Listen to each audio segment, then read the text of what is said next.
simplemente no va a aceptar ningún estímulo externo ni propio. Y refractario relativo es aquel que en la célula se encuentra momentáneamente regularizada hasta cierto punto que pueda recibir un nuevo estímulo y poder manifestar una nueva contracción o un nuevo ciclo cardíaco o una nueva excitación.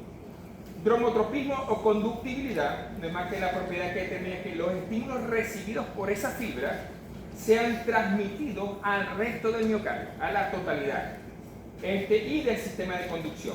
Aquí vamos a tener que identificar diferentes tipos de células miocárdicas. Una del sistema especializado, que es el sistema de conducción, y otras que son propiamente las fibras musculares. Okay.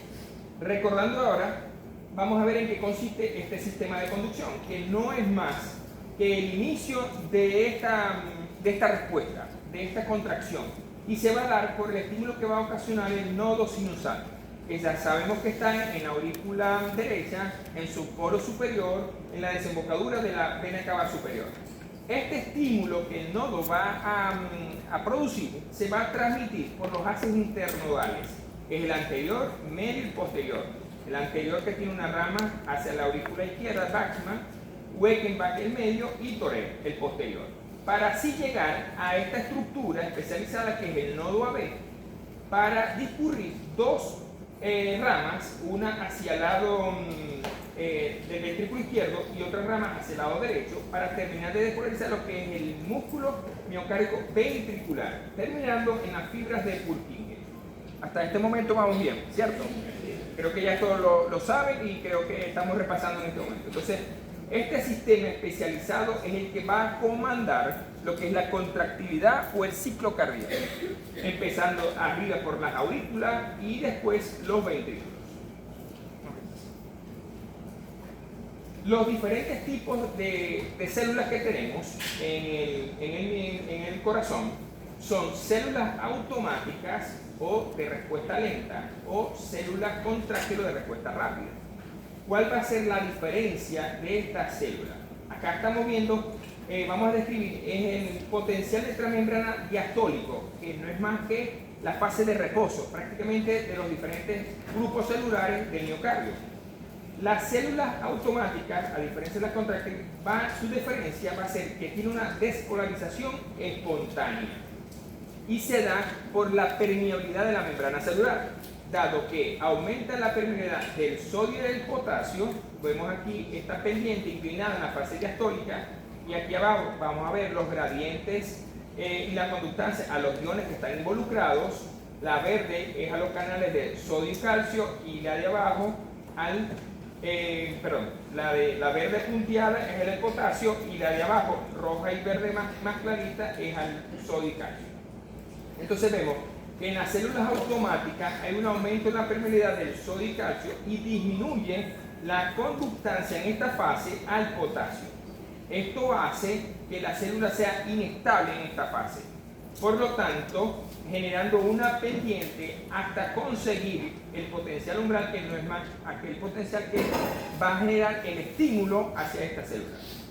Esto es para la célula automática. Y la contráctil o de respuesta rápida, hay una diferencia, que la conductancia del potasio es mayor y paralela a la del sodio. Aquí vemos la conductancia al potasio y la de abajo al sodio y calcio. ¿Ya? Están paralelas y se mantienen un mayor tiempo estable, que es la segunda diferencia entre esta célula y esta. Las células automáticas básicamente están en el sistema de conducción especializado, que es el del nodo, el nodo AB, los haces y el nodo sinusal y el nodo AB. Y la célula contráctil evidentemente al cardiomiocito. Okay, así. El potencial umbral, bueno, ya les había mencionado, que es el voltaje mínimo capaz de generar la despolarización de la célula y producir un potencial de acción transmembrana, que no es más que la curva que viene después de ese estímulo. Aquí vamos a ver diferentes potenciales umbrales y lo vamos a distinguir tenemos un eje vertical y un eje horizontal. El punto donde la inclinación a fase diastólica o el potencial de reposo alcanza este voltaje para generar su propio estímulo. Y vemos que hay diferentes curvas, ¿ya? Dependiendo del tejido que se está estimulando. Desde arriba vemos las ondas, el potencial de acción de nodo sinusal, el nodo AB, la curva que se origina, la fibra de Purkinje ventricular y el músculo ventricular. Si nos damos cuenta, este punto nos vemos que está separado de la curva que origina. Por lo tanto, el nodo sinusal es el primero que alcanza este potencial para poder hacer su curva, y por supuesto este potencial o esta despolarización que se está generando se va a transmitir por todo el sistema de conducción. Las células de respuesta lenta alcanzan menos 55 milivoltios y en un estado de reposo más o menos se encuentran en 70. Al él ascender alcanza menos 55, por lo tanto se va a estimular este tipo de células. Mientras que la de respuesta rápida alcanza su potencial de acción más o menos en menos 70 milivoltios. Después que alcanzan este punto de excitación por el potencial lobular que se genera en los distintos tipos celulares del corazón, vemos que se genera esta curva que es el potencial de acción transmembrana, que no es más que una curva que se origina después de la activación celular y comprende el proceso de despolarización y repolarización celular. Siguiente. El potencial de acción transmembrana, después de una diástole, o mejor dicho, aquí estamos en potencial de acción transmembrana. Es esta curva que estamos viendo acá. Recuerden ahorita la que vimos, ¿no? La curva que se originan en el nodo sinusal, en el nodo AB, en la fibra ventricular. Bueno, aquí vamos a describir la célula ventricular, el músculo miocárdico, ¿sí? No es una célula especializada. Si recuerdan, vemos la curva que se está transcribiendo aquí, que es distinta a una onda con una onda ascendente y descendente muy parecida, que es la del nodo sinusal. Aquí vamos a hablar específicamente en estas fases que se van a regir en el potencial de acción transmembrana del músculo miocárdico. Bueno, durante toda la diástole, las fibras contráctiles, o sea, no automáticas, mantienen un potencial transmembrana diastólico estable. Recuerden que la línea diastólica era plana, donde dependían de la conductancia y la permeabilidad de los iones. Entonces vemos una fase diastólica plana que se va a interpretar en el electro como la zona isoeléctrica o la línea isoeléctrica, que es la fase de diástole. Aquí lo vemos. Hasta que recibe un estímulo y da lugar a una curva que llamamos el potencial de acción transmembrana, donde ocurren varias fases. Tenemos la primera fase, que es la línea vertical que se origina, la fase 0. No es más que la despolarización rápida o el ascenso, y se da ¿por qué? Por la permeabilidad que se da en los canales de sodio, canales rápidos de sodio. Por lo tanto, si sabemos que en el exterior celular hay una mayor concentración de sodio y en el interior potasio, este sodio va a entrar rápidamente a la célula, al cardiomiocito, permitiendo ese aumento permencial, generando esta curva, ya con un máximo ascenso desde ese potencial de acción, de potencial umbral, hasta el máximo pico. La fase siguiente es la fase de repolarización rápida precoz, donde se cierran los canales de sodio y se abren los canales de potasio. Y vemos una caída abrupta. Luego se da la fase 2, que es la fase de meseta, que es la fase más larga del ciclo o del potencial de acción, donde hay una entrada permanente de los canales hacia el interior celular, de los canales de sodio y calcio en este momento, pero sigue saliendo potasio. Hasta que se da el cierre de los canales de sodio y calcio, generando la fase 3, que es la repolarización rápida y final, con el cierre de estos canales de sodio, y sigue saliendo potasio al exterior celular.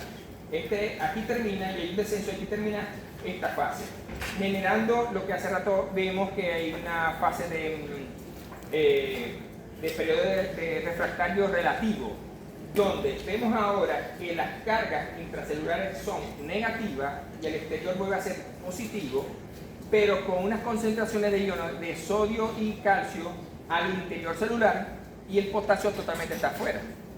Entonces vemos que hay un equilibrio en cargas eléctricas más no iónicas. En este punto, donde la célula puede recibir un estímulo y disparar una nueva contracción o un nuevo ciclo. Terminando en este punto con el potencial de acción de reposo transmembrana, empezando un nuevo ciclo, que es la fase diastólica. Para que haya un equilibrio total de esta célula, deben activarse los canales sodio-potasio para incorporar nuevamente el potasio intercelular y sacar ese sodio que está dentro. Generar una nueva estabilidad de membrana y permitir un nuevo ciclo cardíaco o un nuevo ciclo de potencial de transmembrana. Okay. Creo que hasta este momento vamos bien. ¿Están escuchando bien? Ok.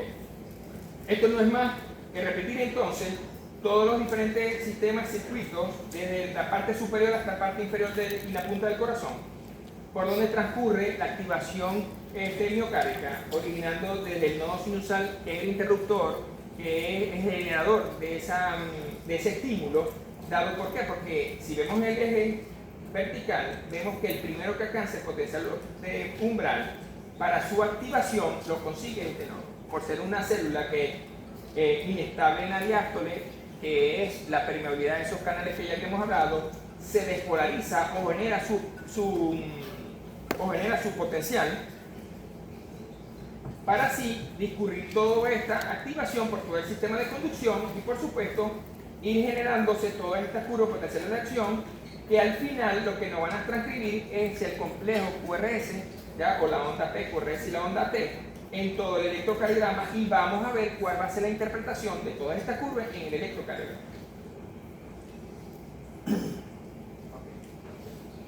Aquí no es más que vemos entonces la activación. Si quieres le damos un clic más. Vamos a ver que se da la activación en el nodo sinusal y va a corresponder a las diferentes ondas que se van a manifestar en el electrocardiograma. Desde el nodo sinusal a la activación, la repite para que se vea porque casi está borroso. La anterior. Vemos que se activa, le da otro clic. El nodo sinusal discurre por los haces. Edita otra vez. Aquí empieza. Se contraen las aurículas y transcribiendo una primera onda que es la onda P. Pasa por el nodo AB y las ramas de Hayes y vemos que se contraen los ventrículos, construyendo esta imagen que es el complejo QRS. Y la repolarización al final por la onda P. Esto es un circuito cerrado, creo que han visto ya la circulación mayor y menor. Aquí estamos hablando sobre la circulación menor. Y bueno, viene el flujo venoso desde la vena cava superior e inferior hacia la cavidad derecha. Si quieres le das, es una imagen gráfica para que podamos ver. ¿Ya? Todo esto simultáneo. Aquí se ve primero uno, pero simultáneamente está al lado izquierdo activo, ¿no? Vemos que de la cavidad derecha, aurícula, ventrículo, se va hacia la arteria pulmonar y a los pulmones, para permitir la ventiloperfusión, la oxigenación y el retorno de esto a la aurícula izquierda y a su vez al ventrículo izquierdo y luego hacia la aorta para el sistema que es esto lo mismo. Dale. La siguiente. Con todo esto nosotros construimos, quizás se ve un poco difícil eso, pero cuando analizamos las diferentes curvas que se generan en cada cavidad, en volúmenes y presiones, se construye esto, que es el ciclo cardíaco. No es más que identificar todos los estímulos que se producen. Vemos que hay unos fenómenos eléctricos, fenómenos de volumen, el fenómeno del electrocardiograma y los ruidos que se originan. La curva roja no es más que la presión del ventrículo derecho.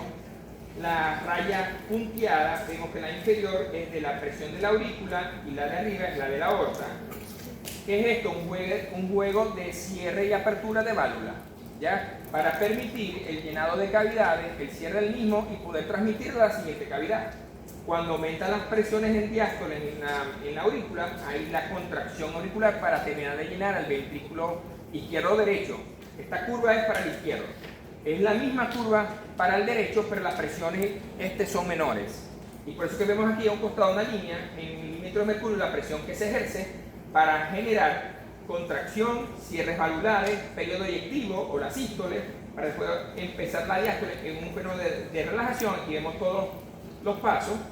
Y finalmente la diástole. Aquí manejan los volúmenes del ventrículo, vemos aquí más o menos el llenado total del ventrículo en diástole de 130, con un flujo remanente de 50, por lo tanto aquí una relación más o menos de 70 de periodo eyectivo, que corresponde, si te dan cuenta, en la fase de expulsión o de sístole, mire cómo va descendiendo ese volumen, ¿cierto? Los fenómenos mecánicos son posteriores a los fenómenos eléctricos.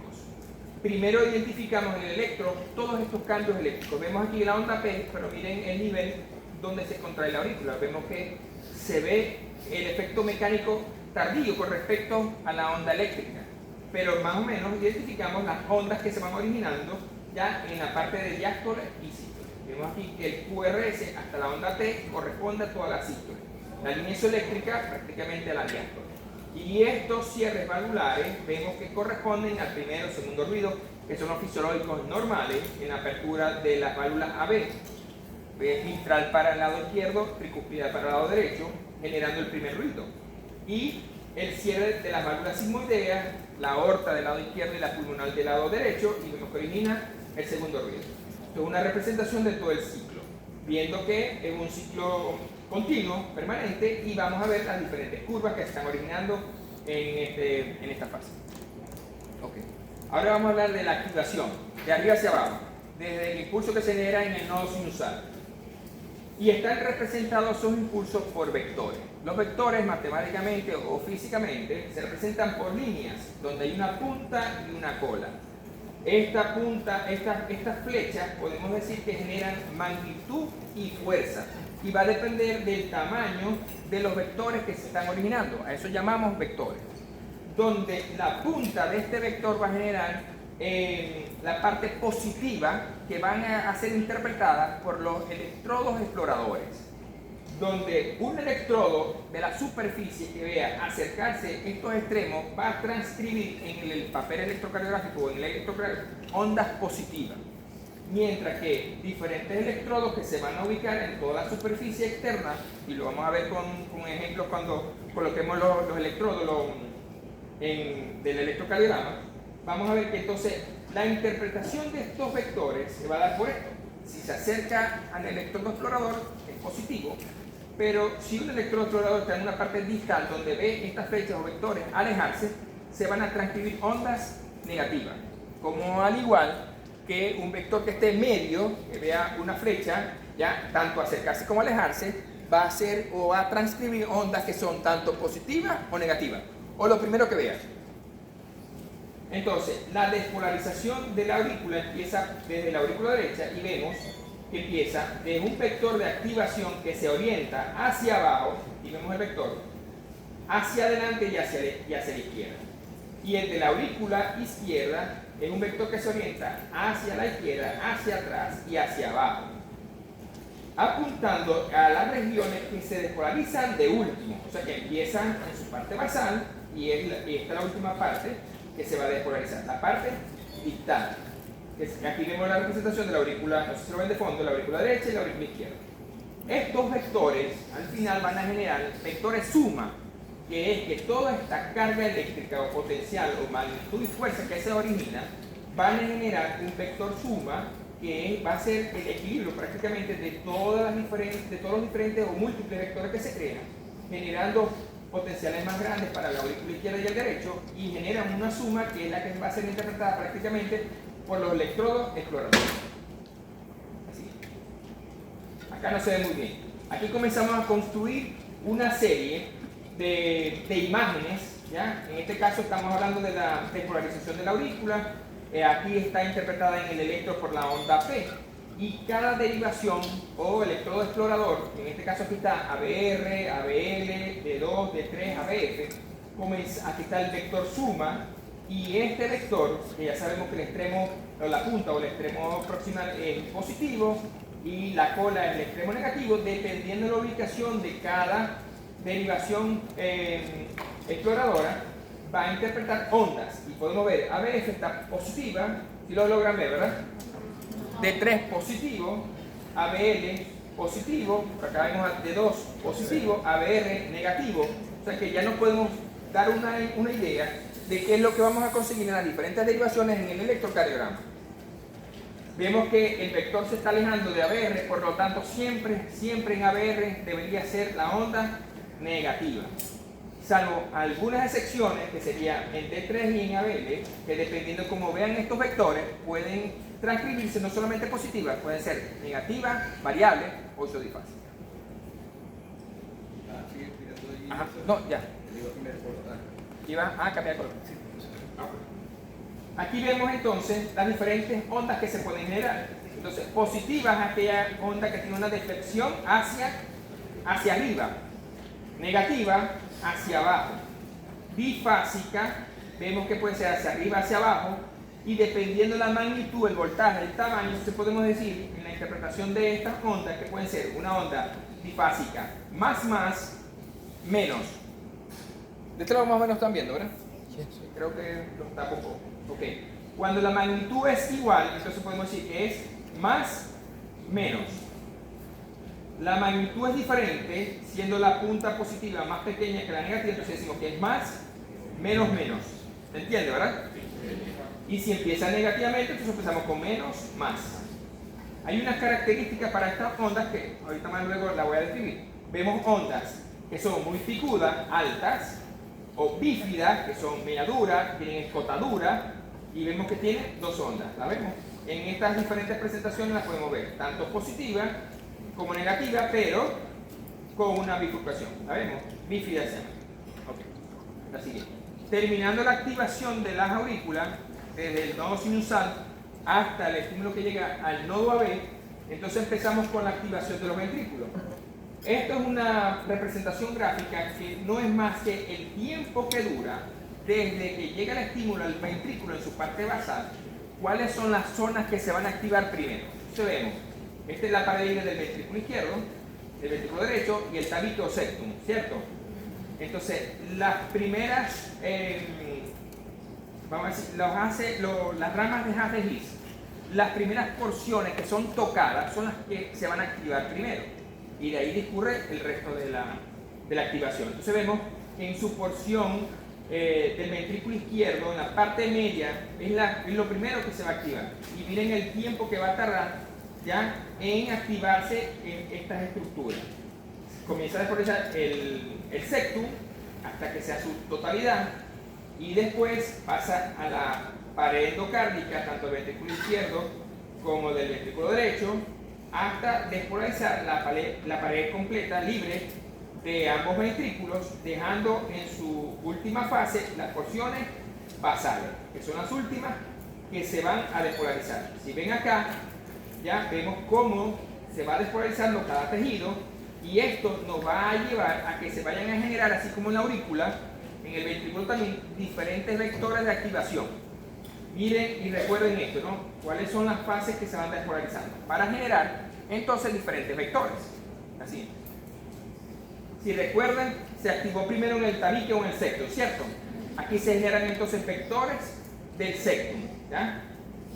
El segundo vector que se origina de la pared libre, y aquí es una suma. Recuerden que estos son múltiples vectores que hacen vectores suma o gradiente suma, generando, dependiendo la magnitud del voltaje, la duración, una flecha o unos vectores más pequeños, más grandes, más anchos, interpretando de que son mayor masa muscular la que se está activando, ¿cierto?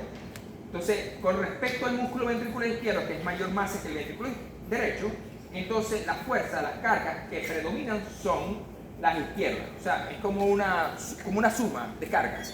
Unas inhiben o cortan porque predominan la del lado izquierdo.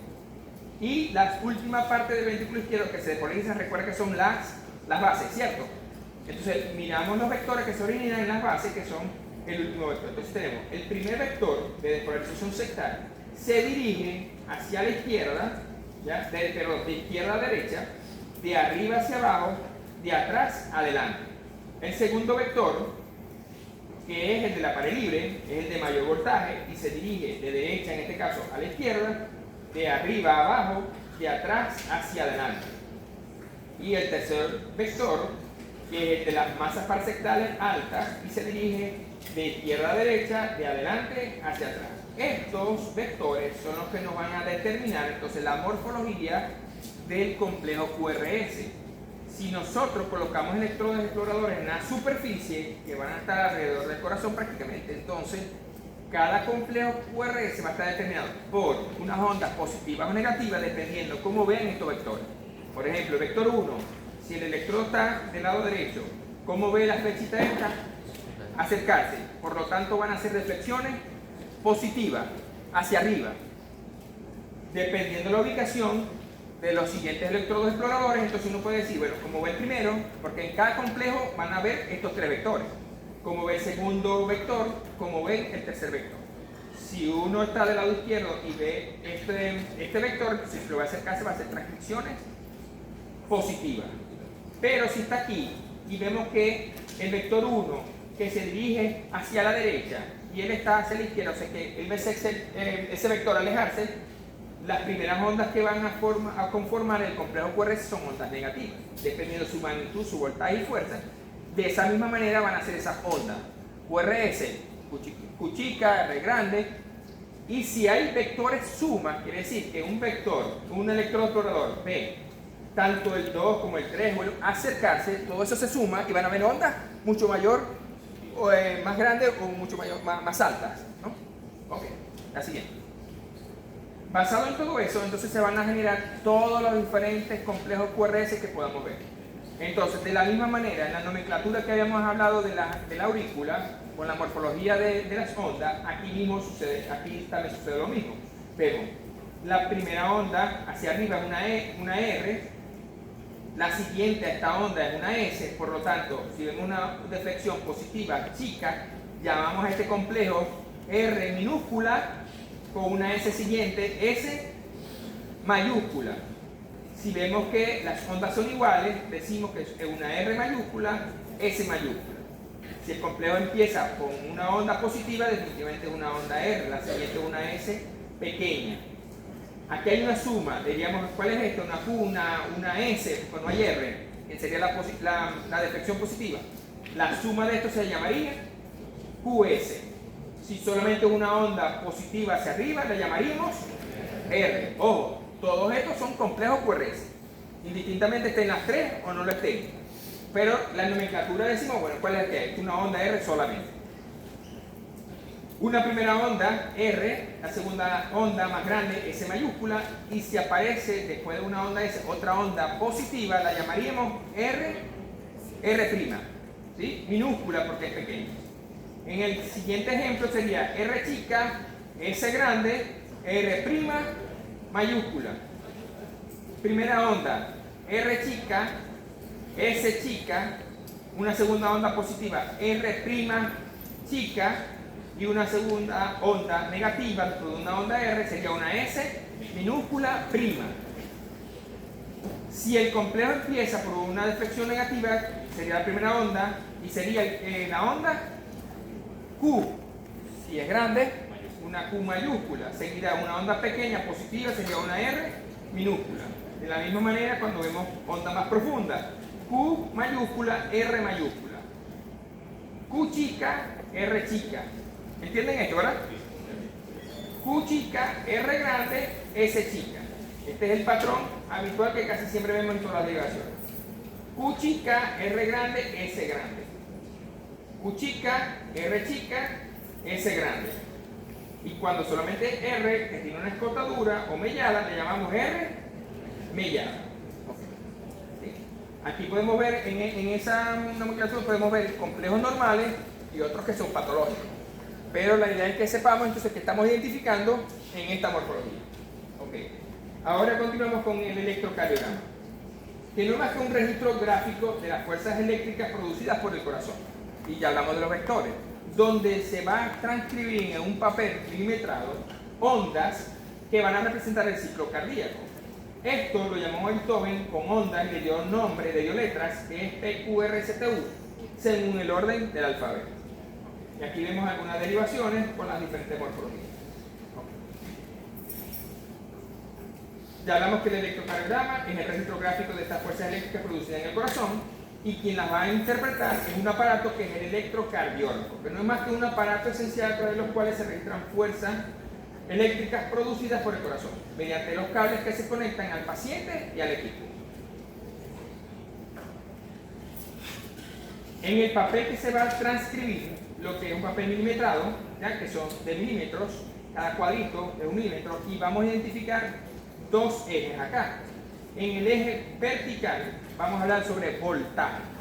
Cada uno o cada milímetro, cada cuadrito es 0.1 milivoltios. Por lo tanto, dos cuadritos, 0.2, 0.3, 0.5, 5 cuadritos, o un cuadro grande, ¿ya? O 10 cuadros grandes, que serían 1 milivoltio o 10 milivoltios, ¿sí? Que sería toda Esto en el eje vertical. Y en el eje horizontal vamos a evaluar por cada milímetro el tiempo que dura o que corre el papel del electrocardiograma. Cada cuadrito mide 0.04 segundos, o lo mismo que es, perdón, sí, 0.4, o lo mismo que es 40 milisegundos. Todo va a depender de la unidad de medición que utilicemos, en segundo o en milisegundos. Si cada uno mide 0.4, entonces la suma de ellos, 0.08, 0.12 y así sucesivamente, cada 5 cuadritos en su eje horizontal va a medir 0.20 segundos. ¿Por qué nos interesa saber eso? Porque el complejo QRS o la transcripción del electrón, lo que vamos a hacer son medidas. Y cada medida en el electrón de los complejos que se generan, entonces vamos a decir, bueno, mide tanto, entra dentro del rango normal o no. Y es lo que nos va a hacer la diferencia entre si un electro está normal o definitivamente está patológico. Las diferentes derivaciones que vamos a analizar, que son todos esos cables que colocamos a la persona para hacer un electrocardiograma y ver desde diferentes puntos de vista y acumulando toda la mayor información de todas las cargas eléctricas que se van a originar en el corazón. Entonces tenemos derivaciones en el plano frontal que son bipolares y monopolares de los miembros, y derivaciones del plano horizontal que son las precordiales. Entonces vamos a describir cuáles son las derivaciones en el plano frontal, las bipolares. Así, que no es más que la suma de las cargas eléctricas que se originan en dos puntos. Acá las bipolares serían D1, D2 y D3.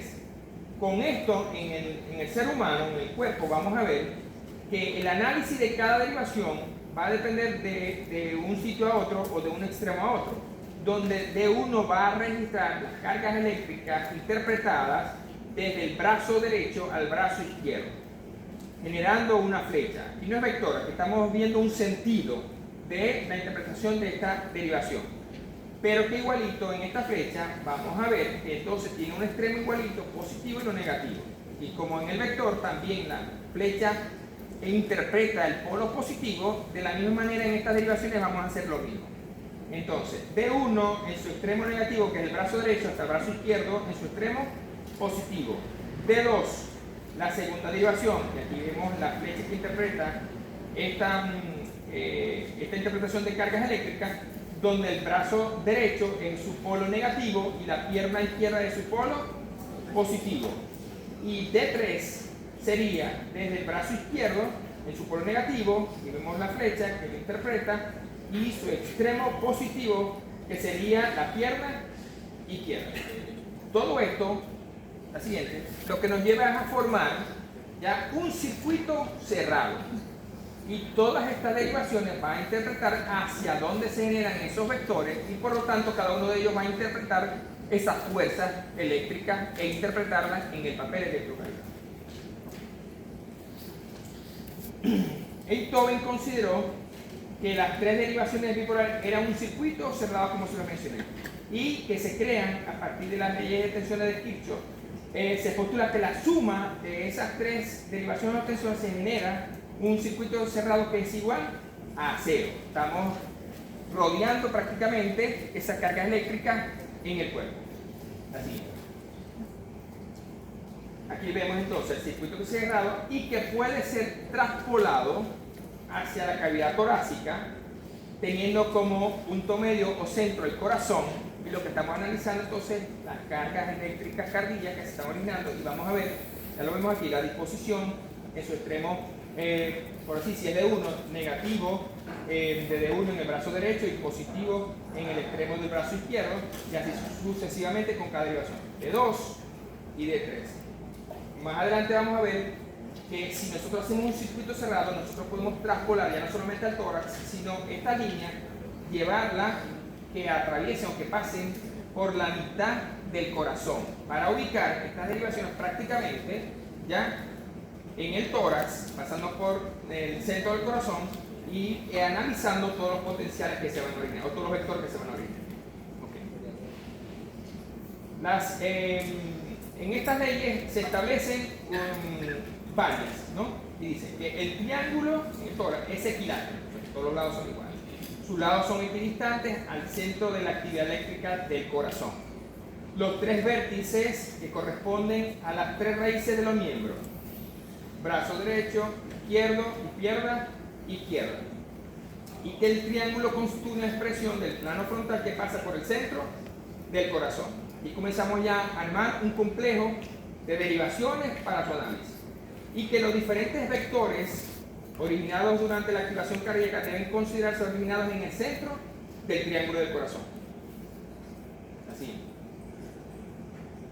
Las siguientes derivaciones son las monopolares, donde no tiene un extremo, vamos a decir así, negativo. Sin embargo, el punto cero sería el corazón, y tenemos las siguientes derivaciones. Las monopolares con un solo extremo, que sería hacia donde apunta la flecha. ABR se ubicaría entonces en el brazo derecho, y vemos desde el centro del corazón hacia su extremo positivo en ABR, que sería el brazo derecho. Va a analizar entonces las cargas que se puedan dirigir a esta derivación o electrodeexplorador. ABL desde el centro del corazón hacia el brazo izquierdo. ABF desde el centro del corazón hacia el brazo, hacia la pierna, izquierda. Como el punto cero, como estos son monopolares, como el punto cero del corazón, sin embargo se puede hacer una proyección desde en su extremo opuesto, si aquí es hacia la pierna izquierda, hacia arriba, en su polo opuesto, desde el corazón hacia allá. Entonces podemos interpretar que puede haber una onda positiva y una zona distal negativa.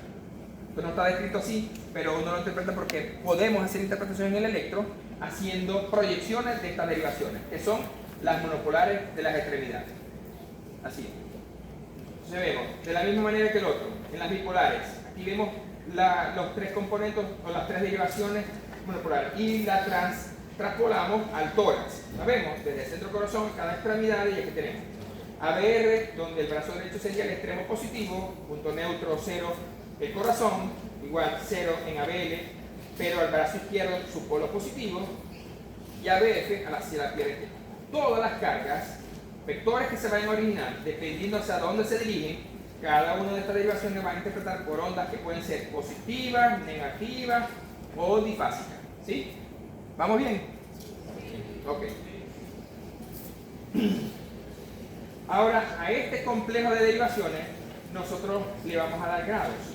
Sabemos que los grados son una circunferencia que tiene 360 grados, donde la mitad de una circunferencia serían 180, y si nosotros englobamos una circunferencia que donde el corazón es el centro, entonces miren espacialmente dónde están ubicadas las derivaciones y en qué grado de la circunferencia va a corresponder a esos polos de derivaciones, ¿no? Si sabemos que de uno en el brazo izquierdo, estamos pasando ahora por la mitad, si lo recuerdan, de brazo izquierdo a pierna izquierda de 2, y miren el extremo positivo donde está ubicado, y los grados donde se ubica, y de 3, que se encontraban de brazo izquierdo a pierna izquierda, pasamos por la mitad, vemos la proyección del polo negativo.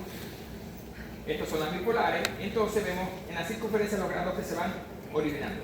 La suma de estos, de las bipolares con las monopolares, entonces, la siguiente. La suma de estos, entonces vamos creando un sistema más complejo, que es el triángulo de Beethoven, una circunferencia donde vamos a ubicar entonces en estos grados las diferentes derivaciones, y vamos viendo que estamos englobando y analizando todos los posibles vectores que se pueden originar y hacia dónde se dirigen para hacer transcripciones en el electro de estas ondas, positivas o negativas. Por cierto, no les comenté que la circunferencia, ya que tiene 160 grados, bueno, tiene grados positivos y grados negativos, ¿no? Vamos a la siguiente. Cuando les digo que tiene grados positivos y negativos, entonces nosotros vamos a ver que la circunferencia en la parte superior tiene grados negativos y en inferior positivo, de 0 a 180, y la suma de 180 de su otro polo serían los 360. El polo positivo o negativo de cada derivación, dependiendo de dónde se ubique, no tiene nada que ver con la positividad o negatividad de los grados de la circunferencia, ¿sí? Por lo tanto, miren esto, ¿dónde vemos a BL ahora? Ahí arriba, pero los grados de la circunferencia son negativos, pero ese es su polo positivo, porque la flecha se dirige hacia ese extremo que es el brazo izquierdo, de la misma manera que a ver, aunque estamos en el polo de circunferencia negativo, vemos que es su polo positivo. ¿Sí? Aquí vemos los vectores suma de todos los múltiples que se originan en el ventrículo izquierdo o el ventrículo derecho, el vector suma. Entonces vemos su polo negativo positivo y lo vamos a traspolar ahora al centro del corazón, los diferentes grados, y estamos haciendo una combinación de todas las derivaciones. Esto es para analizar el eje, dónde se ubican estas cargas, a dónde se dirigen.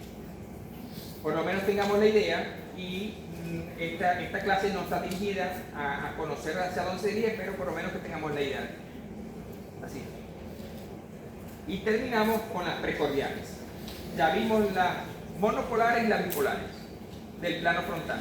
Ahora del plano horizontal tenemos las derivaciones monopolares precordiales. No marcan. Bueno, si me siguen, vemos. No, anterior.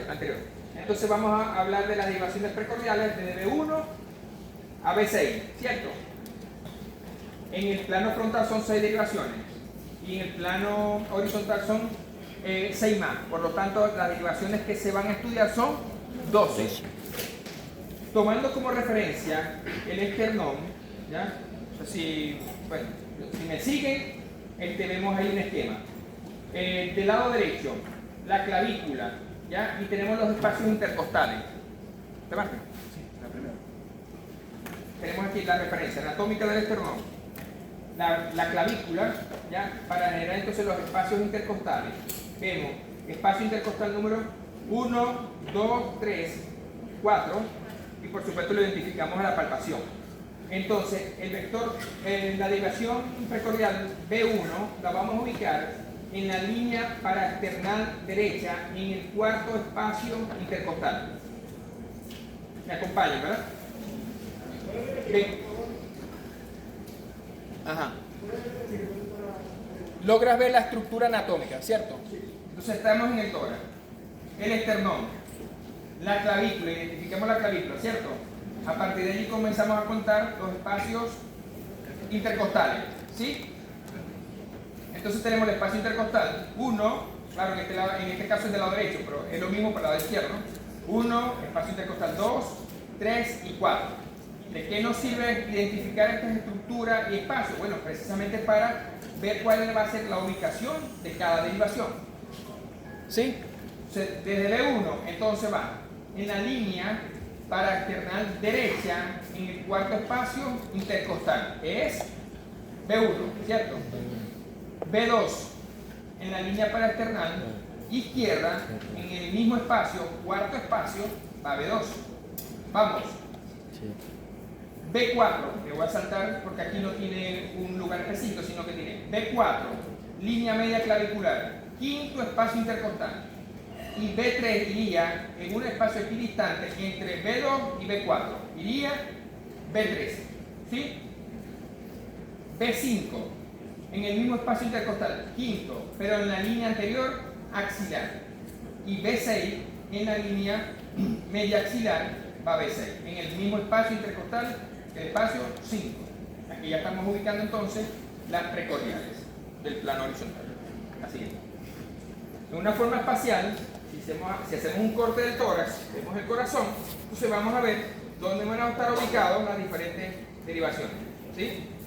Entonces, dependiendo de las cargas eléctricas que se origen acá, estas derivaciones van a ver esos vectores, acercarse, alejarse, ¿ya? Y podemos ver, le voy a hablar aquí específicamente de B3 y B4, que hace un circulito.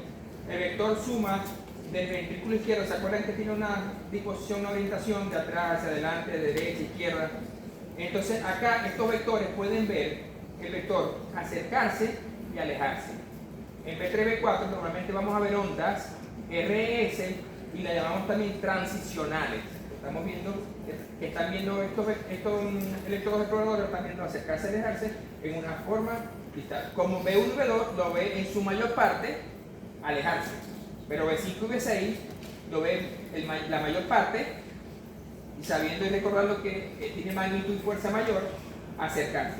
En base a esto, entonces vamos a ver las ondas que se van a originar en el electrocardiograma. Y así vamos recordando, porque a veces no nos acordamos cuál es la morfología de B1, cuál es la morfología de de ABR. Entonces, de esta manera, si lo llevamos en la mente, podemos imaginarnos cuál es la imagen que nosotros vamos a hacer en cada vez. Entonces, repasando y recordando, despolarización auricular, aquí lo vemos, ¿ya? Por sus haces internodales, el estímulo que se viene en el nodo sinusal, va a estar representado en el complejo QRS o en el electrocardiograma por la onda P. Despolarización ventricular va a estar representada en el electrocardiograma por el complejo QRS. Y repolarización de los ventrículos va a estar representada en el electro por la onda T. Entonces, ahora pasamos, ya reconocemos todos estos datos, vamos a pasar ahora a la interpretación del electro. Y tenemos que recordar nuevamente, esto es importante.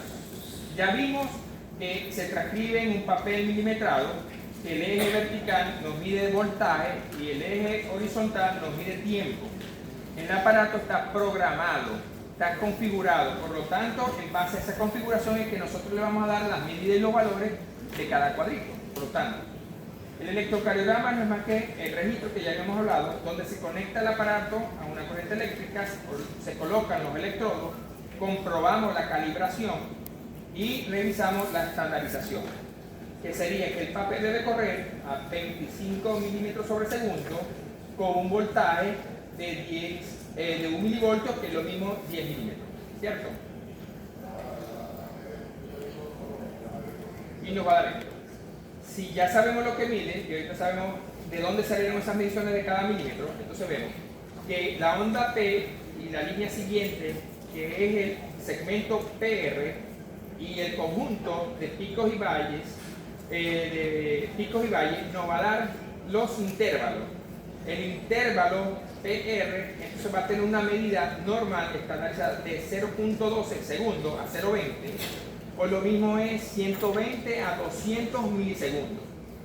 El complejo QRS, llámese el complejo QRS las ondas que tenga cada morfólogo de cada derivación, que va a tener una duración menor a 0.11. El segmento es el intervalo QT, que ya vamos a explicar más adelante qué significa, y la onda T. Nosotros en el electrocardiograma vamos a hacer una interpretación semiológica en el papel del ciclo cardíaco, o de la despolarización o de la contracción. Y la nomenclatura que utilizamos para esta interpretación semiológica es el tipo de ritmo, que es lo que vamos a analizar, si es sinusal o no, que es el normal, la frecuencia cardíaca, la medida de la onda o la característica de la onda P, del intervalo PR, del complejo QRS, del eje QRS, que ya hablamos un poco sobre ellos, la circunferencia, el eje axial, los grados en esa circunferencia. No lo vamos a calcular, pero por lo menos tengan idea de los grados. Y ahora más adelante vamos a ver cuál es el eje normal, que es lo que nos interesa en esta clase. El intervalo QT y el QT corregido. Entonces, las características de un ritmo sinusal son las siguientes: que la onda P, yo no pretendo que esto se lo aprendan de una vez por si no lo conocen. Ya ustedes van a tener este material y lo van a tener que repasar. Pero si me están siguiendo y recordamos las ondas que en cada derivación, dependiendo de los vectores que se originaron, entonces va a ser más fácil que puedan recordar la morfología de cada onda. Entonces, para un ritmo sinusal, la onda P debe ser positiva en D1, en D2, y se pueden ubicar espacialmente en el grado donde están ubicados D2 a BF, de B2 a B6 tiene que ser negativa en ABR, puede ser variable en D3 y ABR, o sea, positiva, negativa o bifásica, y bifásica en B1. Cada onda P va seguida de un complejo QRS. El intervalo PR es de un valor constante de 0.2 a 0.20, luego repito, 120 o 200 milisegundos dependiendo de la unidad de medición que estén utilizando. En los intervalos RR, o sea, cada complejo, QRS, RR, deben ser regulares y que la frecuencia cardíaca debe ser entre 60 y 100 pulsaciones por minuto. Aquí hay ciertas salvedades o excepciones que más luego la vamos a discutir. Entonces, si recordamos entonces, nuevamente otra vez el papel milimetrado, ¿ya? Si ya sabemos que el papel corre a 25 milímetros sobre segundo, que tiene un voltaje estandarizado de de 1 milivoltio o 10 milímetros, ¿ya? Entonces, vamos a interpretar de dónde salen estas medidas, 0,04, 0,25 cuadritos, ¿sí? Y los milivoltios. Entonces, la frecuencia cardíaca normal ya sabemos que es de 60 a 100 pulsaciones por minuto, ¿cierto? Si ya sabemos que el papel corre a una velocidad de 25 metros por segundo, pero nosotros queremos calcular la frecuencia cardíaca, que es en un minuto, entonces hacemos una regla de 3.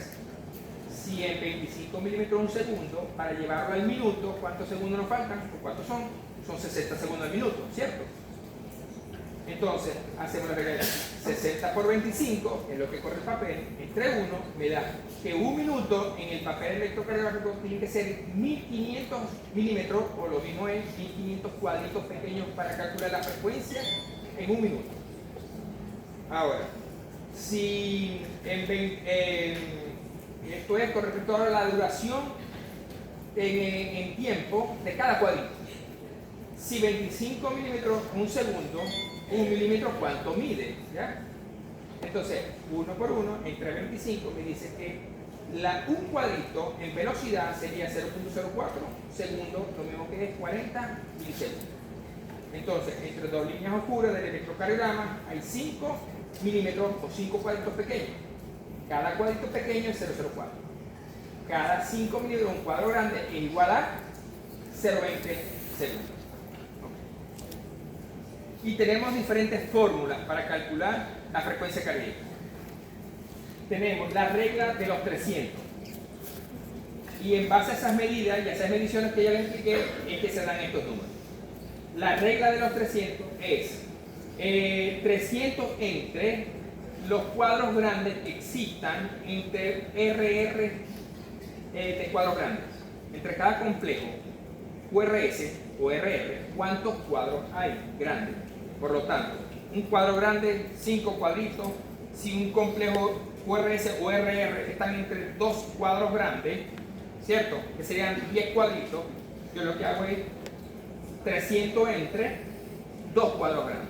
300 entre 2, 150. Y esa sería la frecuencia. Ahora, la limitante de esta fórmula es que los complejos QRS tienen que coincidir en las líneas gruesas de cada 5.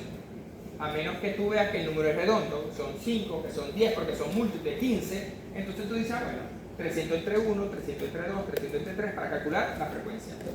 O mejor aún, y más específico, si yo sé que el papel corre a 25 milímetros por segundo y ya calculamos que 1500 cuadritos es un minuto, entonces esta es la regla de los 1500. Si 1500 es un minuto, ¿cuántos RR hay? ¿Cuántos cuadritos pequeños, hay entre un RR o un complejo QRS o QRS? ¿Sí? Entonces, aquí podemos dividir 1500 entre ¿cuántos cuadros pequeños?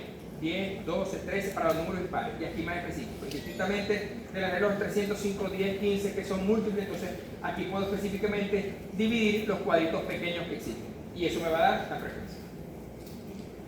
Esta es la relación que yo les mencioné hace ratito, ya por RR en cuadros grandes. Vemos que si hay dos complejos QRS o dos RR en un cuadro grande serían 300 entre 1 y me da 300 por minuto. Dos cuadros grandes, 150. Tres cuadros grandes, 100. Cuatro cuadros grandes, 75 y así sucesivamente. Ahora, para estas dos fórmulas hay una tercera, ya le puedo dar la siguiente. Aunque esta tira habla sobre complejo QRS variable, lo que quiero que saquemos aquí es que si ya yo sé que hay 25 cuadritos o 5 cuadros grandes en un segundo, ¿sí? Esto lo vamos a aplicar para cuando los complejos QRS sean irregulares. ¿Cómo sé yo cuál es la frecuencia? Si unos RR me dan 12, me dan 15, son variables, ¿cómo lo calculo?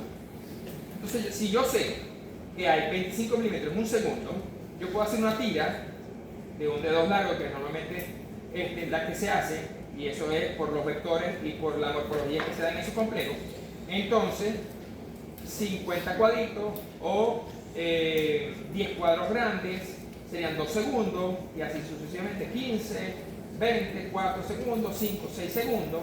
Porque quiero que sepan el tiempo, porque de la misma manera yo puedo calcular para los complejos QRS y hacer un promedio. El promedio se basa en que desde donde yo tome el primer complejo, desde acá, entonces comienzo a contar cuadros grandes, 1, 2, 3, 4, 5, un segundo. Tengo que contar los ciclos completos. Ciclo completo significa el QRST, la diástole de la línea isoeléctrica, hasta que inicia el otro complejo. ¿Sí? Entonces, si yo sé que tiene un segundo, 2 segundos, 3, 4, 5, el ejemplo es hasta 6. Ciclos completos, 1, 2, 3, lo vemos aquí arriba, 4, 5, 6, 7. Pero en el sexto aparece el otro, pero no es completo el ciclo. Ahí va empezando. Por lo tanto, son ciclos completos 7. Si yo hice 6 minutos apenas, ¿cómo lo llevo al minuto para calcular en un electro que sean los complejos irregulares? Si son 6 segundos, ¿por cuánto tengo que multiplicarlo para llevarlo al minuto? Sería 6 por 10 para llevarlo a 60, que es el minuto, ¿cierto? Si son 10, ¿cuántos ciclos hay? O conté. Conté 7 ciclos. Entonces multiplico 7 por 10 y te da la frecuencia. Esto se aplica para ritmos irregulares. Entonces 7 por 10, 70, la frecuencia es 70. ¿Sí?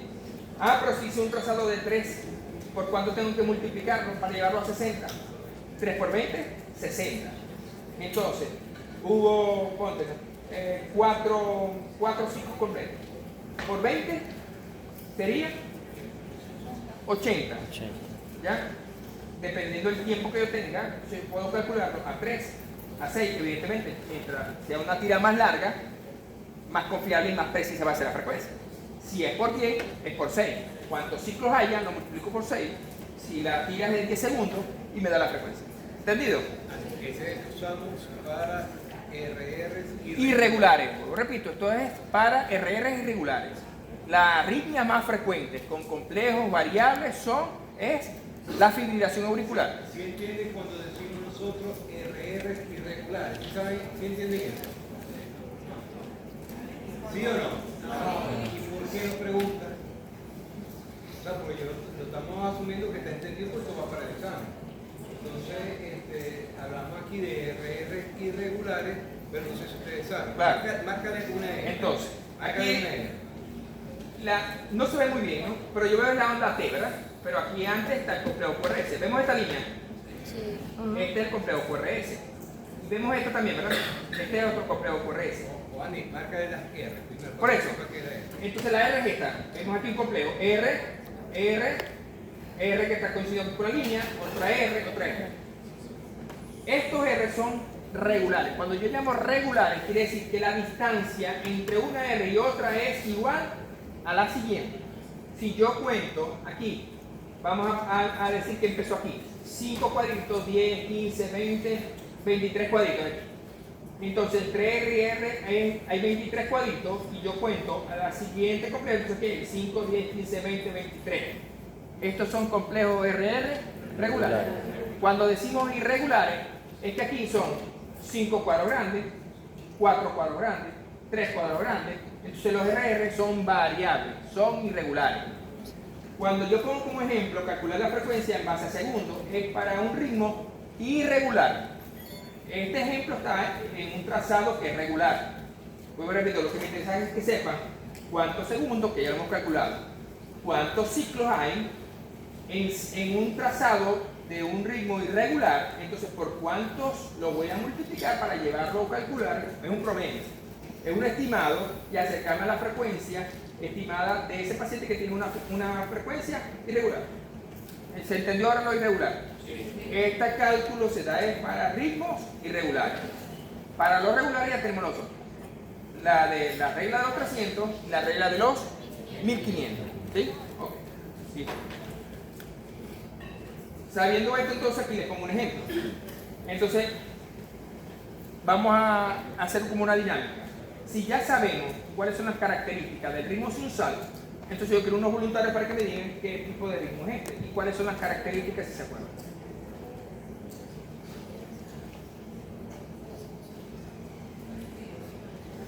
¿Alguien, un voluntario que quiera empezar? Vemos las derivaciones. D1, D2, D3. ABR, ABL, ABF. B1, B2, B3, B4, B5, B6. Pero ya como no hay voluntario, entonces. Empezamos por la morfología de la onda P, donde debe ser positiva en D1, D2 y ABF. Variable en D3, ABL. Negativa, de lo que quiero es que vayan viendo el complejo, ¿no? Negativa en ABR. Bifásica en B1. Lo vemos, ¿no? Positivo y negativo, ¿cierto? ¿Sí? Y positiva de B2, B3, B4, B5 y B6. El criterio de morfología de onda P se cumple en este trazado. Si se cumple, claro, necesito que se pongan las pilas, que me digan, ajá, yo lo estoy señalando. Necesito el apoyo de ustedes para que entendamos lo que estamos hablando. Entonces, morfología de onda P se cumple. Debe estar presente una onda P o precedida, una onda P al complejo QRS. O sea que por cada QRS debe haber una P que se antecede, ¿cierto? Entonces vemos D1, D2, D3, ABR, negativa aquí, complejo QRS, una P que se antecede en ABL, en ABF, en B1, B2, B3, B4, B5, B6, ¿cierto? ¿Se cumple este criterio? Sí. Que los intervalos PR sean constantes. ¿De cuánto? ¿Se acuerdan? De 0,12 a 0,20. Tenemos que medir aquí. Claro, el trazado no nos ayuda mucho. Cuadritos pequeños. Cada cuadrito pequeño mide 0,04. Más o menos yo calculo aquí 1, 2, como 3 cuadritos pequeños. Serían 0,12. Si es 0,12, entonces el intervalo PR, si es 0,12, y debe ser igual en los demás. Entonces, y si es constante y es normal, entonces cumple con el tercer criterio, ¿cierto? Sí. Ya hablamos de morfología. P precedida QRS. PR. ¿Cuál es la otra? La frecuencia. Entre 60 y 100. Bueno, podemos calcular. ¿Cuál regla utilizarían? ¿Cuál regla utilizarían allí?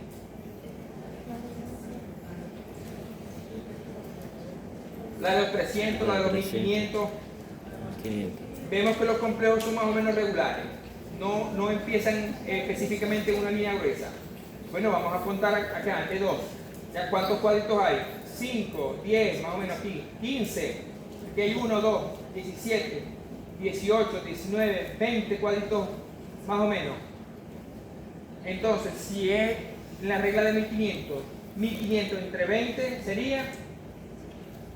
¿Alguien que lo calcule? 75, entonces la frecuencia es 75, entonces se encuentra en el margen. ¿Ah? Normal. Entonces podemos decir que este trazado tiene la característica de un ritmo sinusal. ¿Cómo se hace? O sea que para un ritmo sinusal, una de las principales ondas que evaluamos es la onda P. La onda P. Necesariamente la onda P es la que nos determina si este es un ritmo sinusal. Más la frecuencia cardíaca. Más la frecuencia cardíaca, y sin embargo, no nos descarta si hay variabilidad en la frecuencia que sea sinusal. En este caso, una frecuencia menor de 60 no nos dice que sea sinusal, nos dice que están lentos los latidos, sería en este caso una bradicardia sinusal.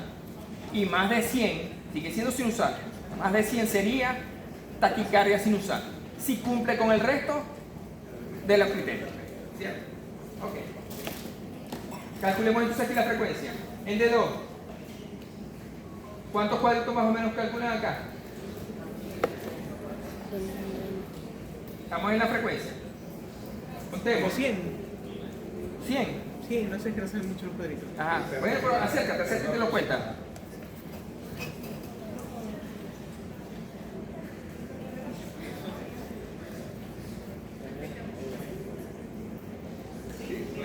¿Cuántos cuadritos hay? ¿Cuántos? ¿Cuántos contaste? ¿Cuántos cuadros contaste? 3 grandes. O sea, utilizaste la regla de 300. Entonces 300 entre 3 cuadros grandes son 100. Y para hacer 100 en cuadros pequeñitos, que es más específico, contemos cuántos cuadritos pequeños hay. Puedes hacerlo tú mismo. Dale, cuenta los pequeños. Pedro, pero me duele el lazo que se ve mejor. Ah, bueno, está bien.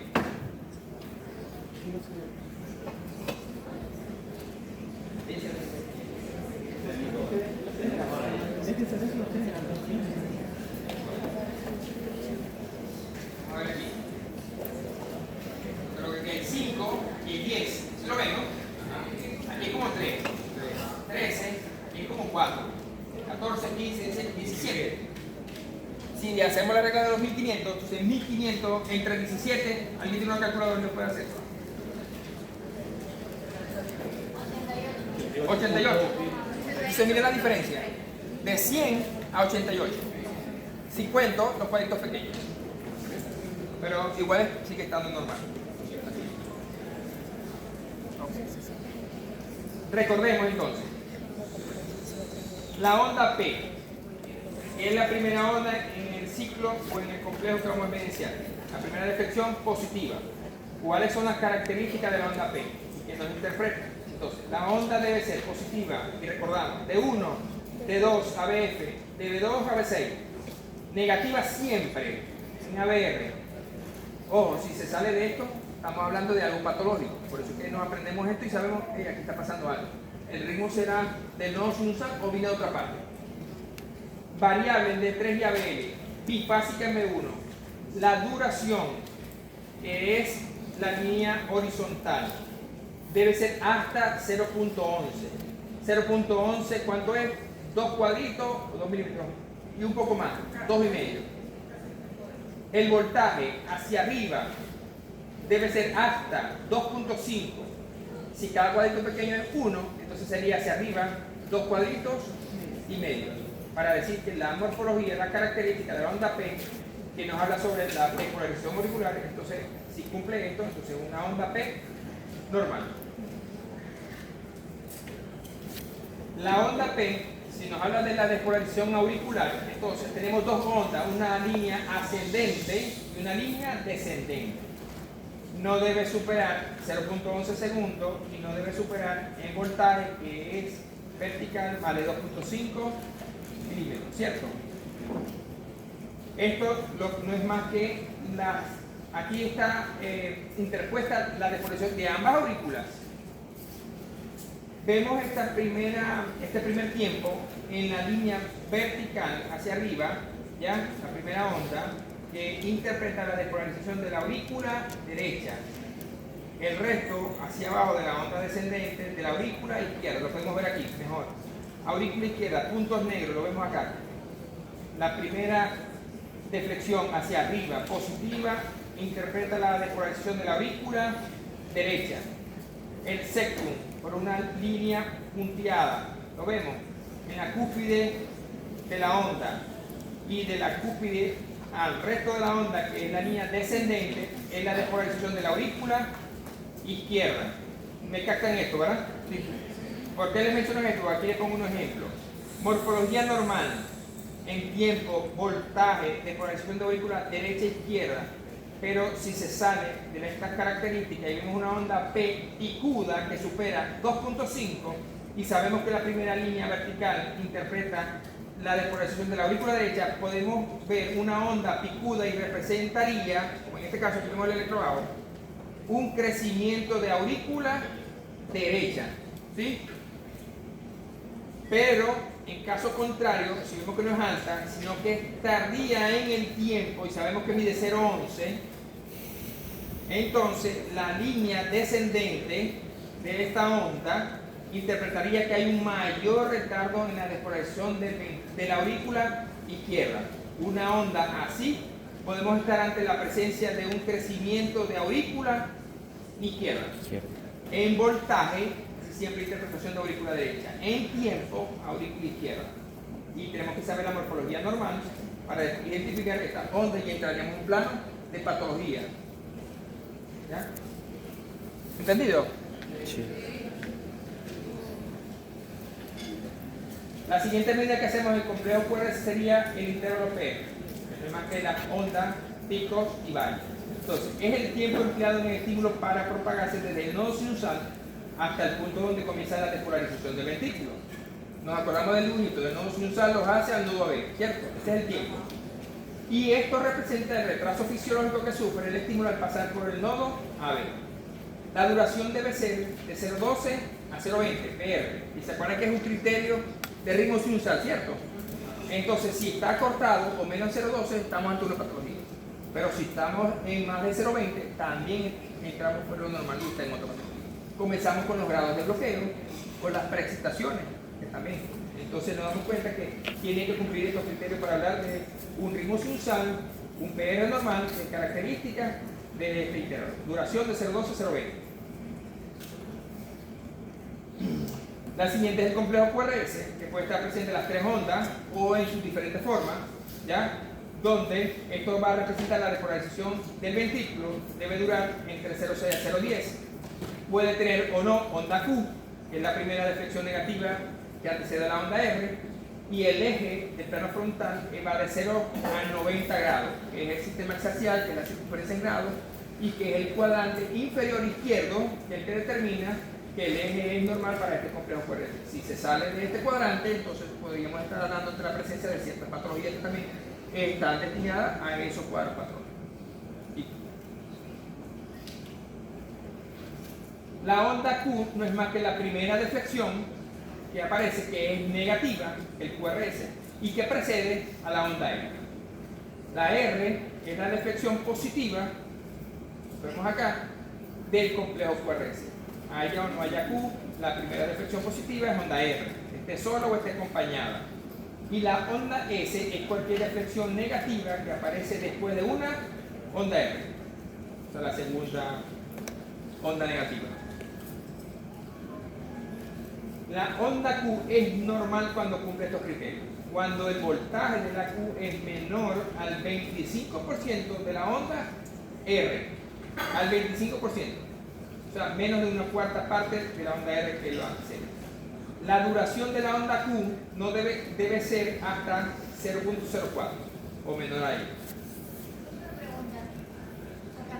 ¿Por qué a veces no sale la onda Q o no? ¿Te acuerdas lo que hablamos de los vectores que se originan en el ventrículo? El vector 1, el 2, el 3. Dependiendo de donde esté el electrodo explorador que vea esas ondas alejarse o acercarse, entonces todo va a depender de qué derivación estás analizando.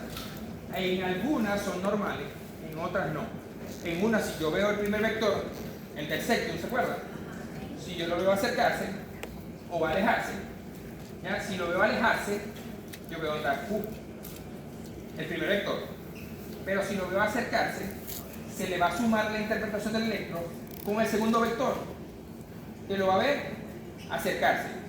Si es un electrodo explorador que ve el vector 1 y el vector 2, verlo, entonces él no va a hacer ninguna onda Q. Él te va a hacer solamente una onda R. Y va a ser la suma, como se lo dije al principio, va a ser la suma de todos esos vectores que se van a originar. Mientras más vectores lo veamos alejarse o acercarse, y si coinciden varios en acercarse, va a ser representada por ondas o deflexiones positivas, y mientras más positivo sea, una carga o un voltaje va a ser mayor, que ve ondas más. Por eso es que en ciertas derivaciones vamos a ver onda Q y en otras no. Lo mismo pasa con la S.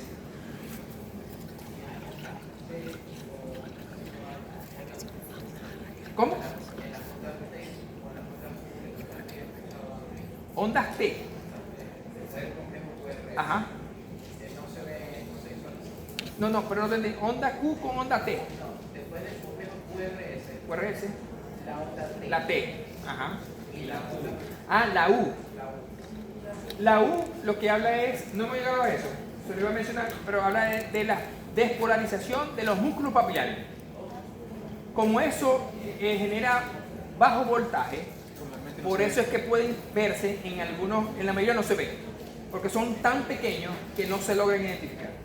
No es patológico, es normal, y se puede ver de una onda T, una onda pequeña que es la onda U, y nada más que nos habla de la despolarización de los músculos papilares. ¿Te había comentado algo? Bien. Okay. Entonces, basado en todo eso, y dependiendo de los electrodos exploradores que están en la superficie, y los vectores que nosotros ya identificamos, el vector 1 del sectum, el vector 2 de la pared libre, el 3 desde la base, ¿te acuerdas, verdad? Entonces, en base a los electrodos que podemos tener en la superficie, o ojo, o endocavitario, entonces vamos a ver la construcción del complejo QRS. Dependiendo de dónde esté ubicado ese electrodo, entonces yo voy a ver complejos, como en en caso de B1, que se acuerdan que lo ubicamos en las precordiales en el cuarto espacio para externar derecho. Entonces, el primer vector lo podemos ver alejarse, como la magnitud y la fuerza es pequeña, transcribe una primera onda positiva pequeña. El vector 2 lo ve que es grande, es de la pared libre, la suma del derecho y el izquierdo, pero vemos que el ventrículo izquierdo tiene mayor masa que el derecho. La suma de ambos predomina la fuerza del lado izquierdo. Me da vectores de gran magnitud, gran fuerza. ¿Ya? Y entonces va a transcribir una onda S. En este caso, si aquí ubicaríamos a B1, sería R complejo, R chica, S profunda. Y vemos el primer vector, el segundo vector y el tercero, no vemos otra onda. Pero el tercero, vemos que ve la cola de ese vector, lo ve alejarse. Por lo tanto, si yo veo alejarse el B2, el vector 2 y el vector 3, se suma la negatividad de la siguiente onda. Entonces, por eso que veo una onda R chica, S profunda. El vector 2 con el 3 se suma. ¿Sí se entiende? Sí. Y de la misma manera vamos a ver lo siguiente. Dependiendo de dónde está ubicado el electrodo, entonces, transicionales, aquí lo vemos, ¿no? Complejo de transición, parasectales. Vemos B1 que lo pueda ver acercarse o alejarse. Si lo ve acercarse y ve el vector 2 en una primera parte acercarse, se le suma a la positividad de la R que se está transcribiendo. Aquí no está viendo vectores que se alejan. Si no hubiese hecho una transcripción de una onda, Q, ¿cierto? Entonces vemos, vector 1 se suma con el vector 2, pero parte del vector 2 uno lo ve acercarse y otro ve alejarse. Por eso que la onda siguiente de la S es grande, porque ve acercarse. Y se le suma el vector 3 que lo termina viendo alejarse. Y termina formando este complejo. ¿Sí? Entonces, tenemos trazado electrocardio intracavitario y de superficie. Lo que vamos a analizar nosotros son los de superficie. Basado en todo esto, entonces tenemos las diferentes morfologías. ¿Sí? Ya lo vimos. Ajá, un voluntario. Primer complejo, ¿cómo lo llamaríamos? RS. R chica, S grande. R grande, S grande. R grande, S chica. S chica. S QS. QS. Aquí no vemos R, aquí no hay deflexión positiva. Se suma la onda negativa de la Q con la S siguiente, aquí no hay R. QS. Esta onda, R. R chica, R chica. S grande, R prima chica, exacto. La otra, R chica. R chica, S grande, S grande. R prima grande. Y lo pongo la prima. ¿Ah? Ajá, esta es la prima, la segunda R, la segunda deflexión. El siguiente complejo, R chica, S chica, R prima, S prima. La otra. Cuando hablan de prima, ¿a qué se refiere? ¿Qué es segunda? Cuando es prima es una segunda, ya había una. Se repite. La otra. Q chica. Q grande, R chica. Q grande, R grande. Q chica, R grande. Q chica, R grande, S chica. Q chica, R grande, S grande. Q chica, R chica, S grande. Y R, mellada. Mellada. 20 puntos, ya pasé el examen. La onda TENS, que nos habla de la repolarización de los ventrículos, entonces, es la onda positiva que está después del complejo QRS y debe ser positiva en D1, en D2, en D3 a B6, negativa en ABR, variable en D3 en ABL, en BF y en B1 y B2 puede ser variable. Normalmente tiende a ser en B1 negativa y en B2 puede estar negativa o positiva Y el voltaje no debe superar a mayor de 5 milímetros. El intervalo QT no es más que la distancia o el tiempo que transcurre desde el complejo QRS hasta el final de la onda T. Y esto no representa la sístole eléctrica. Y su medida depende de la frecuencia cardíaca. Hay una relación entre la frecuencia y el intervalo QT. Para cada frecuencia debe corresponder un valor o un rango. Todo lo que salga de ese rango, entonces podemos entrar ante ciertas patologías. El QT corregido, que es el cálculo que nosotros vamos a hacer, dependiendo de la frecuencia del paciente y el tiempo que dura este intervalo QT. Para una frecuencia de 75 por minuto, entonces debe tener un QT corregido más o menos en 0,35, ese sería el valor medio. Pero existe un rango que es más o menos 3. Por lo tanto, para una frecuencia de 75 yo puedo tener un QT corregido que puede ir desde 0,38 hasta 0,32. Si tiene esta frecuencia y yo calculo esto y entra dentro del QT corregido, entonces yo puedo decir que tiene un QT corregido normal. Pero si está más que eso o mayor a eso, entonces dice que tenemos un QT alargado. Pero si lo tenemos más corto, entonces yo puedo decir que tenemos un QT corregido acortado. ¿Sí? Podemos aprendernos esta fórmula de 75, 0,35. Nos podemos memorizar un número y aprendernos esto. Por cada 5 de variabilidad de frecuencia cardíaca varía 1 milisegundo del QT. Por lo tanto, 75 y yo bajo la frecuencia, aumenta 1 el QT. Por ejemplo, si me aprendo 75 con 35, si bajo la frecuencia a 70, aumenta, cada 5 aumenta 1 a 0,36. 65, 37. 60, 30. ¿Se entiende esto? Sí. Si yo aumento por cada 5 la frecuencia, entonces va a disminuir. Entonces, 80, 34, 85, 33, 90, 32. Me aprendo un valor y a partir de allí construyo esto. Mientras más bajo la frecuencia, más largo es el QT. Mientras más corto, mientras más rápida es la frecuencia, más corto es el QT. Me aprendo un valor y por cada 5 de frecuencia es 1. Si me aprendo 75, lo construyo a partir de ahí, de 0,35. ¿Algún voluntario entonces para poner estos ejemplos? Y ya con esto finalizamos. Sin presión. Estamos aquí para aprender. Aquí no estamos en examen ni nada. Alguien que quiera describir y ahí lo ayudamos. ¿Ya? Aquí no hay que voluntario. Venga,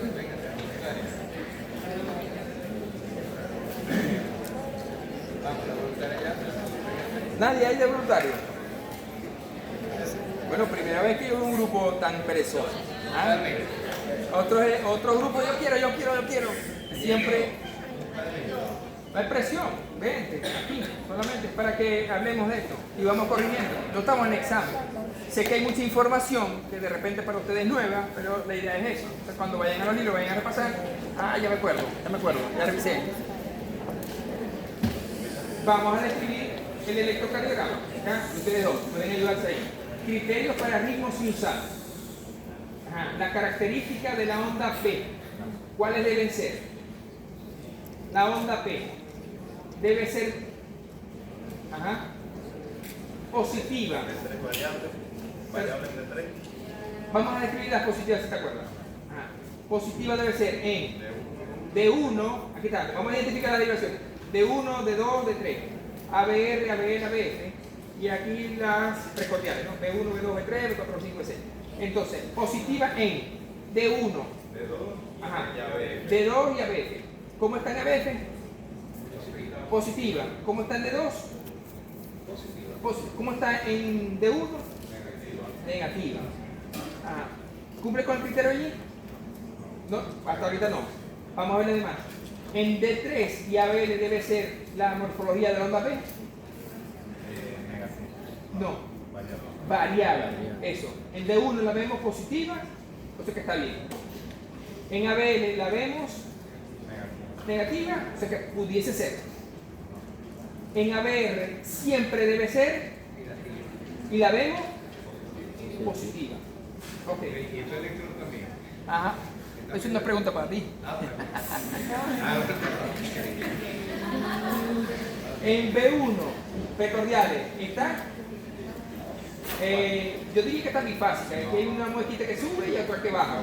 Si la compara con la línea eléctrica, entonces en B1 puede ser, o es mejor dicho, bifásica. De B2 a B6, ¿cómo debe ser la morfología? Positiva.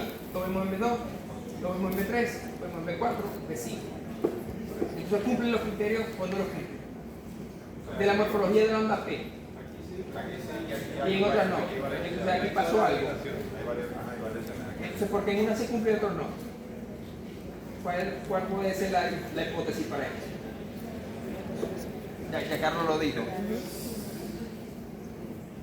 Siempre en ABR, obligatoriamente, es negativa por si te genera duda alguna otra declaración. Si está positiva, en ABR, esto no es más que los cables mal colocados. Mal colocados.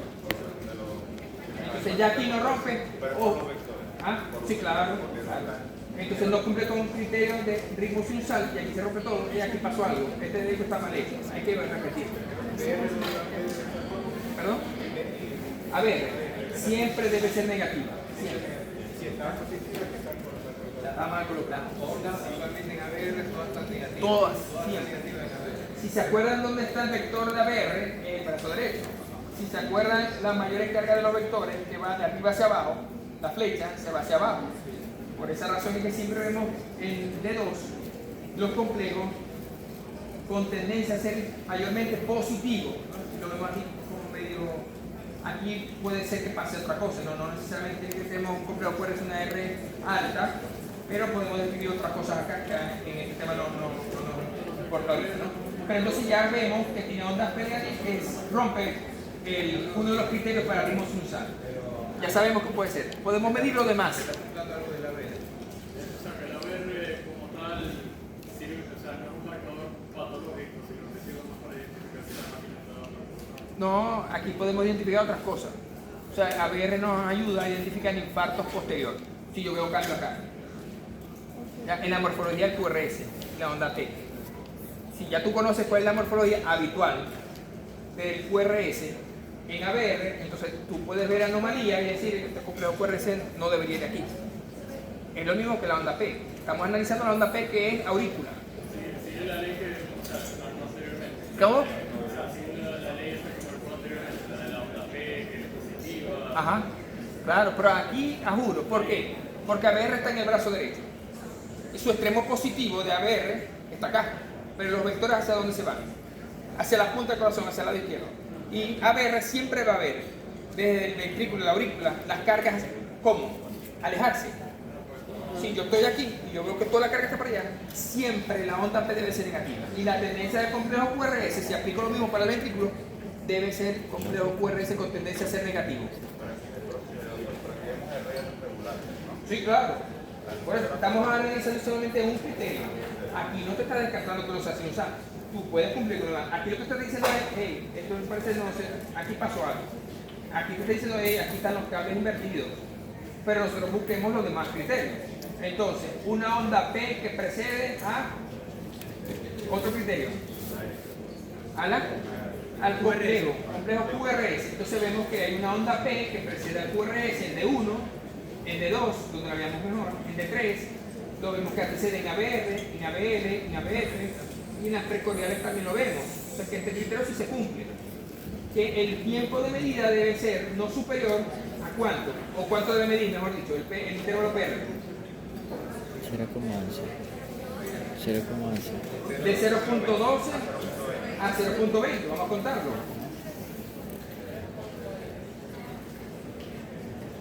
Tres, sería 0.12. O sea, ese criterio también se cumple.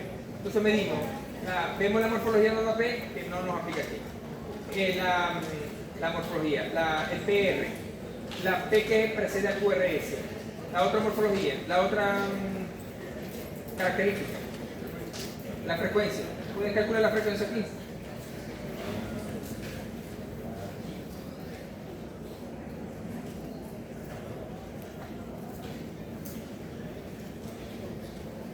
A pesar de que ese electrocardiograma, los electrodos están mal colocados, Mal colocado. me permite igual calcular la frecuencia. Sí, señor, claro. Siempre la frecuencia la va a permitir. No la va a variar. No la va a Porque, variar. así que no puedo evaluar muchas cosas completo con el electrocardiograma, pero puedo hacer el cálculo de la frecuencia. ¿Por qué este electro no puede ser analizable?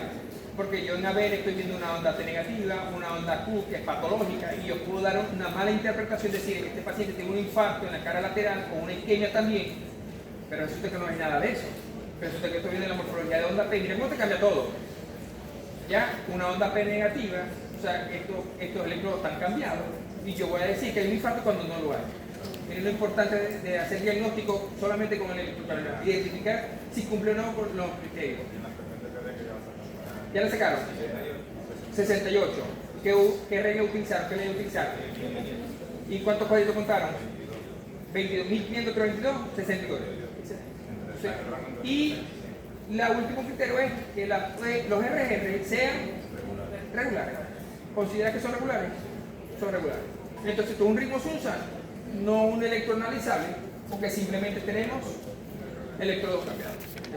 Sí, está bien. Puedes medir el QT si quieres. Sí. Podemos medir el eje, no hicimos el ejemplo, pero para que sepa que hay otras cosas medir. Pero simplemente ya como tenemos esto, pues no lo analizamos. Bueno, sabemos que un ritmo sinusal, calculaste la frecuencia, calculaste el PR. ¿Se acuerdan de la morfología, de la interpretación semiológica? ¿Qué ritmo es? Si es sinusal, cuánto mide la P, el PR, QRS, el eje y el QT. Listo, muy bien, está bien.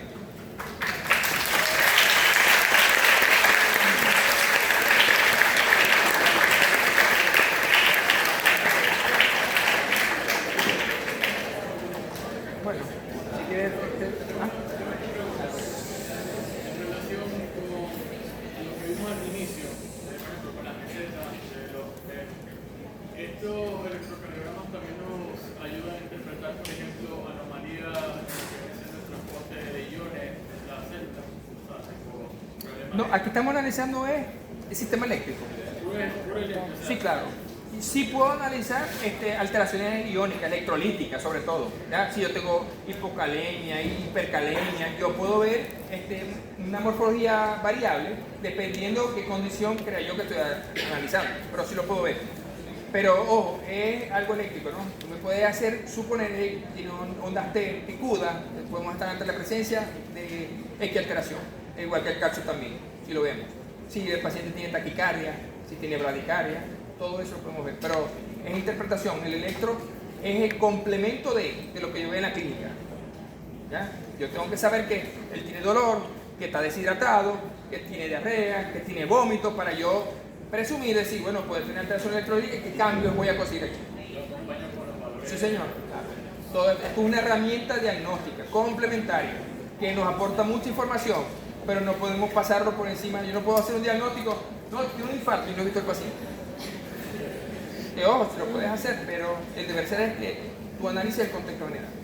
Cada herramienta, cada instrumento es complementario, global, para hacer diagnósticos precisos. Bueno, había más ejemplos, si quieres vamos a pasar ahora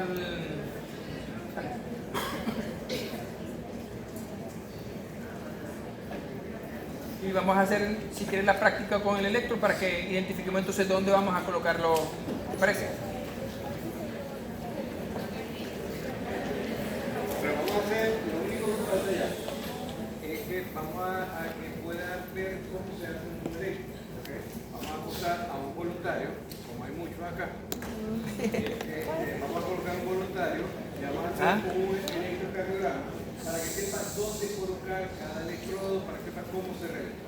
¿Okay? Y lo podamos interpretar con dos animales. ¿Okay? Entonces, Bueno, espero que les haya agradado.